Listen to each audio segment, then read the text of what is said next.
ஐரோப்பிய நாடுகளிலும் மத்திய கிழக்கு நாடுகளிலும் ஈரான் தாக்குதல்கள் நடத்தலாம் என்று சொல்லி எச்சரிக்கை ஒன்று வெளியாகி இருக்கிறது. இந்த எச்சரிக்கையை வெளியிட்டிருக்கிறதா என்று பார்த்தீங்கன்னு சொன்னால் அமெரிக்காவினுடைய பிரபலமான ஊடகமாகிய நியூயார்க் டைம்ஸ். இந்த நியூயார்க் டைம்ஸ் செய்தியில் என்ன சொல்லப்பட்டிருக்குன்னு சொன்னால், அதாவது மேற்கு மற்றும் அமெரிக்க பாதுகாப்புத்துறை இவர்களை மேற்கோள் காட்டி அவர்கள் சொன்ன தகவல் என்று தான் இந்த தகவல் வெளியிடப்பட்டிருக்கிறது.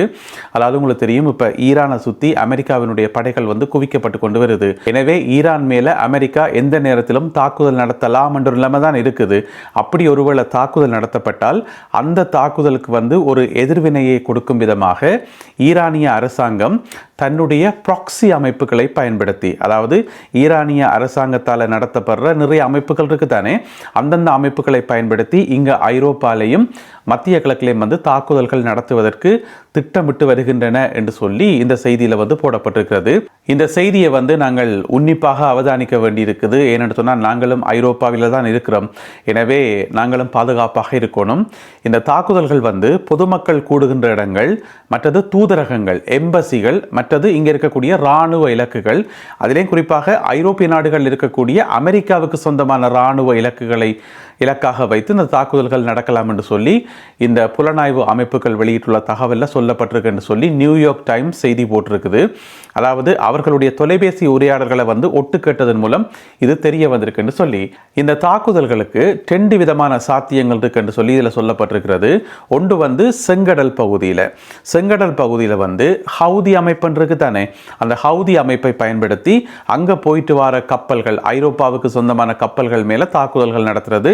இது கடந்த காலங்களிலும் நடந்திருக்குது. மிக முக்கியமாக காசால உக்கிரமாக யுத்தம் நடைபெற்ற காலத்தில் அங்கே கப்பல்கள் தாக்கப்பட்டது. ஏனென்று சொன்னால் காசா தாக்குதல்களுக்கு ஒரு எதிர்வினையை காட்டணும் என்றதுக்காக. எனவே அதே மாதிரியான தாக்குதல்கள் திரும்பவும் நடக்கலாம் என்று சொல்லி முதலாவது எதிர்வு கூறல்.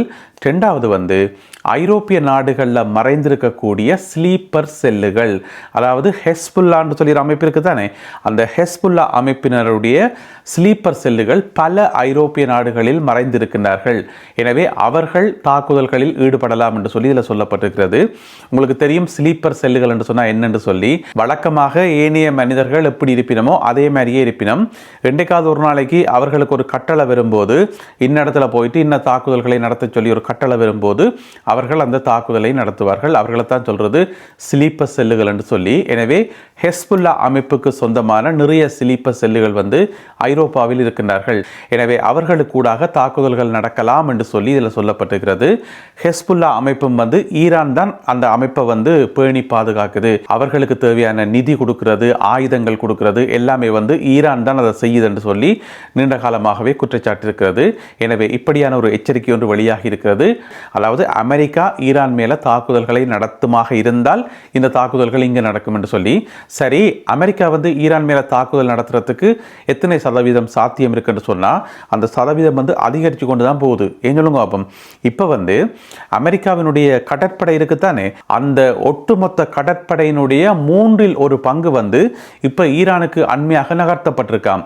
எனவே அமெரிக்காவுக்கும் ஈரானுக்கும் இடையிலான அந்த அணுசக்தி ஒப்பந்த பேச்சுவார்த்தைகள் முறியுமாக இருந்தால் எந்த நேரத்திலும் யுத்தம் வெடிக்கலாம் என்றுதான் நிலைமை. எனவே பொறுத்திருந்து பார்ப்போம். பிரித்தானியாவில் மிக மிக முக்கியமான ஒரு கைது சம்பவம் ஒன்று இடம்பெற்றிருக்கிறது. அதாவது பிரித்தானிய அரசியல் வரலாற்றில் ஒரு மிக முக்கியமான ஒரு அரசியல்வாதி என்று சொல்லலாம். அது மட்டுமில்லாமல் லேபர் கட்சியினுடைய மிக மிக முக்கியமான தூண்களில் ஒருவர் அவர்தான் பீட்டர் மெண்டல்சன். முன்னாள் அமெரிக்க தூதுவர், பிரித்தானியாவுக்கான முன்னாள் அமெரிக்க தூதுவர், நீண்டகால அரசியல் அனுபவம் கொண்டவர். அவர் சற்று முன்னர் கைது செய்யப்பட்டிருக்கின்றார். லண்டனில் வைத்து, மேற்கு லண்டனில் வைத்து கைது செய்யப்பட்டிருக்கின்றார். அவருடைய 2 வீடுகள் இன்று தீவிரமான சோதனைக்கு உட்படுத்தப்பட்டது. ஒன்று லண்டனுக்கு வெளியில், மற்றது லண்டனில். இருந்தாலும் அவர் லண்டனில் வைத்து, மேற்கு லண்டனில் வைத்து கைது செய்யப்பட்டிருப்பதாக சற்று முன்னர் தகவல் வெளியாகி இருக்கின்றது. உங்களுக்கு தெரியும், பீட்டர் மெண்டல்சன் லேபர் கட்சியினுடைய மிக முக்கியமான ஒரு தூண். அவர் அமெரிக்காவினுடைய மிக முக்கியமான பாலியல் குற்றவாளியாகிய ஜெஃப்ரி எப்ஸ்டீனுடன் நெருக்கமான தொடர்புகளை கொண்டிருந்தார். கிட்டத்தட்ட 20 வருடங்களுக்கு மேலாக நட்புறவில் இருந்தார் என்று சொல்லி அண்மையில அவர் பதவி நீக்கம் எல்லாம் செய்யப்பட்டிருந்தவர். அது மட்டுமில்லாமல் பிரித்தானியாவினுடைய பிரித்தானியாவினுடைய பிரதமர் கியர் ஸ்டார்மர் அவர்கள் நாட்டு மக்களிடம் மன்னிப்பு கோரியிருந்தார். இந்த மாதிரி பீட்டர் மெண்டல்சனுக்கு வந்து பதவிகள் கொடுத்து கட்சியில் முக்கிய உறுப்பினராக வைத்திருந்ததுக்காக நான் மன்னிப்பு கோருகிறேன் என்று சொல்லி நாட்டு மக்களிடம் மன்னிப்பு கேட்டிருந்தார் பிரித்தானிய பிரதமர் கியர் ஸ்டார்மர் அவர்கள். இப்போ பார்த்தீங்கன்னு சொன்னால் அவர் போலீஸால் கைது செய்யப்பட்டிருக்கிறார். இப்போதான் செய்தி வந்திருக்கு கைது செய்யப்பட்டிருக்கார் என்று சொல்லி.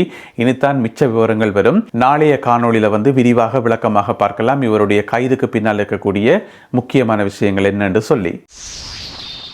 மெக்சிகோவில் நேற்று ஞாயிற்றுக்கிழமை மிகவும் பரபரப்பான சம்பவம் ஒன்று இடம்பெற்றிருக்கிறது. மெக்சிகோவினுடைய மிகவும் பிரபலமான மிகவும் ஆபத்தான போதைப் பொருள் கடத்தல் மன்னன் ஒருவர் வந்து சுட்டுக் கொல்லப்பட்டிருக்கிறார். அவரும் அவரோட சேர்ந்த ஒரு 7 பேரும் வந்து சுட்டுக் கொல்லப்பட்டிருக்கிறார்கள். நேற்று ஞாயிற்றுக்கிழமை மெக்சிகோவில் வைத்து அவரை சுட்டுக் கொன்றது மெக்சிகோவினுடைய இராணுவம் என்று சொல்லப்படுகிறது. அதாவது வெளிப்படையாக மெக்சிகோவினுடைய இராணுவம் என்று சொன்னாலுமே கூட அமெரிக்காவினுடைய கொமாண்டோ அணி வந்து அதற்கு பின்புலமாக இருந்தது. அவர்கள் வந்து புலனாய்வு தகவல்களை கொடுத்தார்கள். அதாவது இந்த எல் மென்சோ வந்து எங்கே இருக்கிறார் என்று சொல்லி அவருடைய மறைவிடம் வந்து அவர்களால் கண்டுபிடித்து கொடுக்கப்பட்டது என்று சொல்லியெல்லாம் தகவல்கள் வந்துகொண்டே இருக்குது. இருந்த போதிலும் கூட நேற்றைய நாளில் வந்து கட்டும் சண்டை நடந்தது 2 பேருக்கும். அதாவது இந்த போதைப்பொருள் கடத்தல் கும்பல் என்றது சும்மா சாதாரண ஒரு பாதாள உலக குழுக்கள் மாதிரியோ இல்லை சாதாரண குழுவோ இல்லை. அவையில் வந்து மெக்சிகோவில் வந்து குறிப்பிட்ட சில பகுதிகளை வந்து தங்களுடைய கட்டுப்பாட்டுக்குள்ளேயே வைத்திருக்கிறார்களாம். குறிப்பாக ஜலிஸ்கோ மாநிலம் என்று சொல்லப்படுற ஒரு மாநிலம். அந்த மாநிலத்தினுடைய பெரும்பான்மையான பகுதிகள் அது வந்து ஒரு மலைப்பிரதேசமாம்.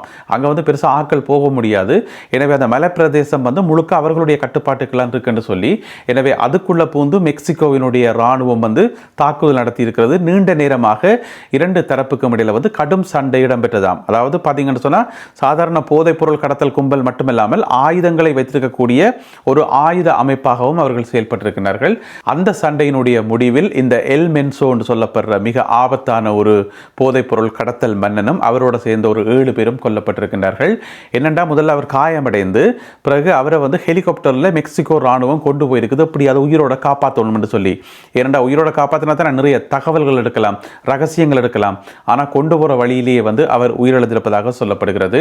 அதுக்கு பிறகு பார்த்தீங்கன்னு சொன்னால் அந்த மாநிலம் முழுக்க கட்டும் வன்முறைகள், கடைகள் எல்லாம் தீ வைத்து எரிக்கப்பட்டு ரோட்டுகள் எல்லாம் அட்டி சுட்டைக்கப்பட்டு நிறைய வன்முறைகள் நடக்குது. ஏன்னு சொன்னால் அவருடைய உயிரிழப்பை அடுத்து அவருடைய அணியைச் சேர்ந்தவர்கள் இந்த வன்முறைகளில் ஈடுபடுவதாக சொல்லப்படுகிறது. குறிப்பாக இன்று திங்கட்கிழமை அங்கு பாடசாலைகள் இயங்கவில்லை, அதே போல மருத்துவமனைகள் இயங்கவில்லை, ஏராளமான விமானங்கள் வந்து ரத்து செய்யப்பட்டிருப்பதாக சொல்லப்படுகிறது. இப்படியான ஒரு வன்முறை காட்சி அங்கே அரங்கேறி கொண்டிருப்பதாக சொல்லப்படுது. இதுக்கிடையில வந்து இந்த எல் மென்சோ இருக்கிறது தானே, அவருடைய இருப்பிடம் சம்பந்தமாக தகவல்கள் தருபவர்களுக்கு 15 மில்லியன் அமெரிக்க டாலர்ஸ் வழங்கப்படும் என்று சொல்லி ஏற்கனவே அரசாங்கத்தால் அறிவிக்கப்பட்டிருந்தது. மெக்சிகோ அரசாங்கத்தால் அறிவிக்கப்பட்டிருந்தது. ஏனென்று சொன்னால் அவ்வளோ முக்கியமான நபர் என்று சொல்லி அவர் மூலமாகத்தான் அமெரிக்காவுக்கு போதைப் பொருட்கள் கடத்தப்படுகின்றன என்றது டொனால்ட் ட்ரம்ப் அவர்களுடைய நீண்டகால குற்றச்சாட்டு. எனவே இப்போ வந்து அவர் கொல்லப்பட்டிருக்கின்றார். அடுத்ததாக என்ன நடக்கும் என்பதை பொறுத்திருந்து பார்ப்போம். ரஷ்யாவுக்கும் ஈரானுக்கும் இடையில் ஒரு ரகசிய ஒப்பந்தம் ஒன்று செய்து கொள்ளப்பட்டிருப்பதாகவும் அந்த ஒப்பந்தத்தின் அடிப்படையில் ரஷ்யா சில பல ஏவுகணைகளை ஈரானுக்கு வழங்கும் என்று சொல்லியும் டெலிகிராஃப் பத்திரிகையில் வந்து செய்தி போடப்பட்டிருக்கிறது. இந்த ரகசிய ஒப்பந்தம் வந்து போன டிசம்பர் மாதமே செய்து கொள்ளப்பட்டதாகவும் இப்போதான் அது சம்பந்தமான தகவல்கள் வெளியே வந்திருப்பதாகவும் டெலிகிராஃப் பத்திரிகையில் வந்து செய்தி போடப்பட்டிருக்கிறது. அதாவது 500 மில்லியன் யூரோ பெறுமதியான இந்த ஒப்பந்தம். இந்த ஒப்பந்தத்தின்படி முதல் கட்டமாக ரஷ்யாவால் உற்பத்தி செய்யப்படுற ஒரு வகையான, அதாவது தோளில் வச்சு ஏவப்படுகின்ற ஒரு வகையான ராக்கெட் லான்ச்சர், அதனுடைய பேர் வந்து வேபா என்று சொல்லப்படுகிறது. இப்போ நீங்கள் படத்தில் பார்க்குற இந்த லான்ச்சர் தான் ஷோல்டரில் வச்சே அடிக்கக்கூடிய இந்த வகையான ராக்கெட் லான்ச்சர்கள் வந்து 500 அனுப்பப்படுமாம் ஈரானுக்கு. மிக விரைவில் ரஷ்யாவில் இருந்து ஈரானுக்கு அனுப்பப்படும் என்று சொல்லி, அதுக்கு பிறகு பார்த்தீங்கன்னு சொன்னால் இன்னும் ஒரு வகையான ஏவுகணைகள் வந்து அதனுடைய குறியீட்டு பேர் வந்து 9M336 அதில் வந்து 2500 ரஷ்யால இருந்து ஈரானுக்கு அனுப்பப்படும் என்று சொல்லியும் இந்த ஒப்பந்தத்தில் வந்து எழுதப்பட்டிருக்காம் என்று சொல்லி டெலிகிராஃப் பத்திரிகை செய்தி போட்டிருக்குது. இந்த ஷோல்டர்ல வச்சு அடிக்கிற அந்த வேபா ஏவுகணைகள் இருக்கு தானே, அதை வச்சு கொண்டு ஹெலிகாப்டர்களை வந்து சுட்டு வீழ்த்த முடியுமாம். விமானங்கள் வந்து தாழ்வாக பறந்தா அதை சுட்டு வீழ்த்த முடியுமாம். அதே போல ட்ரோன்களை சுட முடியும். அதே போல மிசைல்ஸ் ஏவுகணைகளையும் வந்து தடுக்க முடியுமாம் என்று சொல்லப்படுகிறது. இந்த வகையான ஏவுகணைகள் வந்து கெரில்லா தாக்குதல் நடத்துறதுக்கு ஏற்றவை என்று சொல்லப்படுகிறது. அதாவது ஈரானிய ராணுவம் வந்து கெரில்லா தாக்குதல் நடத்தணும் சொன்னால் இந்த வகை ஏவுகணைகள் வந்து பிரயோசனமாக இருக்கும் என்று சொல்லி இப்போ ரஷ்யாவுக்கும் ஈரானுக்கும் இடையில் ரகசிய ஒப்பந்தம் போட்டு இந்த ஆயுத பரிமாற்றம் நடக்குது என்று சொல்லி லண்டனில் இருந்து வெளிவருகின்ற டெலிகிராஃப் பத்திரிகையில் வந்து செய்தி போடப்பட்டிருக்கிறது. எனவே நடக்கிற சம்பவங்களை பார்க்கக்குள்ள எதுவுமே நல்ல சம்பவங்கள் மாதிரி தெரியல, ஏதோ ஒரு பிரச்சனையை நோக்கி தான் உலகம் போய்கொண்டிருக்கிற மாதிரி விளங்குது. எனவே என்னதான் நடக்க போகுது என்பதை நாங்கள் பொறுத்திருந்தான் பார்க்கணும். மேலதிக தகவல்கள் கிடைக்கின்ற போது அவற்றை தொகுத்துக்கொண்டு இன்னும் ஒரு காணொலியில் உங்களை நான் சந்திக்கின்றேன். இந்த காணொலியில் பகிர்ந்து கொள்ளப்பட்ட செய்திகள் தொடர்பான உங்களுடைய கருத்துக்களை மறக்காமல் கீழே எழுதுங்கள். மீண்டும் சந்திப்போம் உறவுகளே. நன்றி, வணக்கம்.